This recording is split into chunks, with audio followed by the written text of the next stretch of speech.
down for the last 10 days.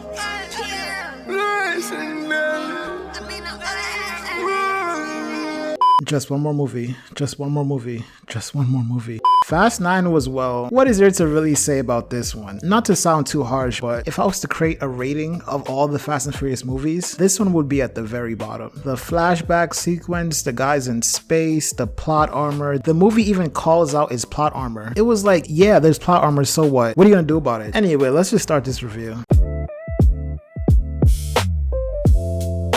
So the movie begins from Dom's father's perspective. He was just outside racing and then boom, the car explodes. Back in present time, Dom and Letty are chilling, having a farm arc. Why is the farm arc such a pivotal moment in storytelling? A lot of books and shows utilize the farm arc when the character needs time to relax. Dom is teaching little Brian how to fix cars. We all know Vin is enjoying the quiet life, but you know Letty wants to go fast and furiously. The team pulls up and reports that Mr. Nobody caught Cypher, but somebody crashed his plane, so we need to go find him. Dom was like, I got my farm, I got my kid, I'm chilling. But Letty was like, that ain't my son, so I'm going. Dom didn't want to be the only one on the farm, so he tagged along. The team pulls up to a crash site, found a semicircle, and a shootout ensues. At this point of the movie, the writers say our characters are invisible, so nothing's gonna happen to them. I kid you not, there was a scene where Tyrese was surrounded, and somehow he took everyone out, like he's John Wick. Wait, is that John Cena?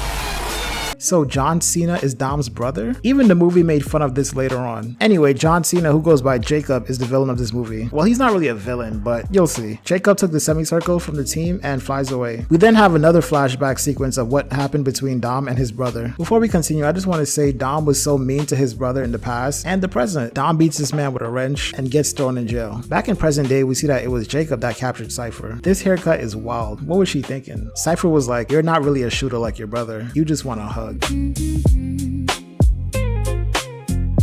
The team finds Mr. Nobody's secret hideout, and look who shows up, Mia. It would make sense since Jacob is her brother, the random brother that was never mentioned in any of the 8 movies. Dom sends Letty and Mia to Tokyo. Back in the past, while Dom is in jail, he gets this weird idea that his brother killed his father. So when he got out of jail, he races his brother and banishes him from the Pride Lands. He didn't even have a conversation with his brother, just kicked him out the city. This random mechanic tells Dom that Jacob is in London, so he heads out there. Sean, Twinkie, and his homie are working as rocket scientists. Dom runs into Lady Bond, and I kind of like this part. It had some style. It reminded me of Spectre. They pull up to the mansion party, and it was one of the worst Fast and Furious parties ever. Like, it was so stiff. From this point on, we're just gonna speed things up. Letty find Hobbs in Tokyo. How did Hobbs survive the crash? Well, it was all a setup by Mr. Nobody. Why did Mr. Nobody help Hobbs? Well, he used to work for him. The team captures Jacob and get their hands on the other half of the circle thing, which is called Ares. You know, like Tron Ares. Anyway, the circle have the capabilities of hacking into the world mainframe, overriding its system and taking control of all the computers, weapons, phones, you name it. Jacob people pull up to save him and snatch him from the evil clutches of his brother. Jacob tells Dom that he's dumb and everything he believes in was a lie. Dom got mad and turned into the Hulk after hearing that and just started massacring people. Like, bro, you need some meditation. He uses his Avenger level strength and destroyed the bridge, plunging him into the water. I feel like he wanted to take himself out. While submerged, he starts to contemplate his life and see things from his family's perspective. Letty saves Dom and the team decides to take a trip to space.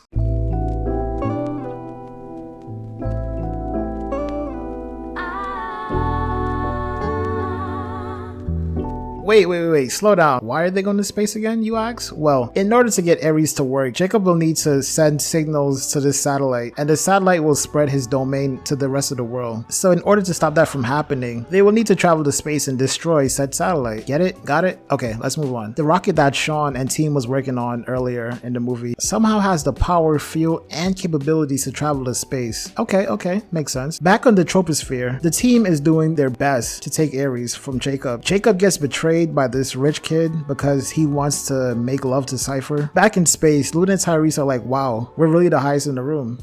They realize they can't hack into the satellite, so they just smashed into it. Back on Earth, the team uses their magnet powers to flip the truck over. Cypher pulls up trying to take the team out, and Dom tail whips her out the sky. I was like, yes, no more Cypher, but turns out she was controlling it from a safe location. Dom and Jacob reunite. He manages to get a hug from his little sister. That's all the man wanted. The team have their end of the movie party. The Tokyo Drift crew reunites, and Letty finally accepts her role as a stepmom. But nah, the last scene of the movie is comedy. Why did Hans pull up on Deckard like that?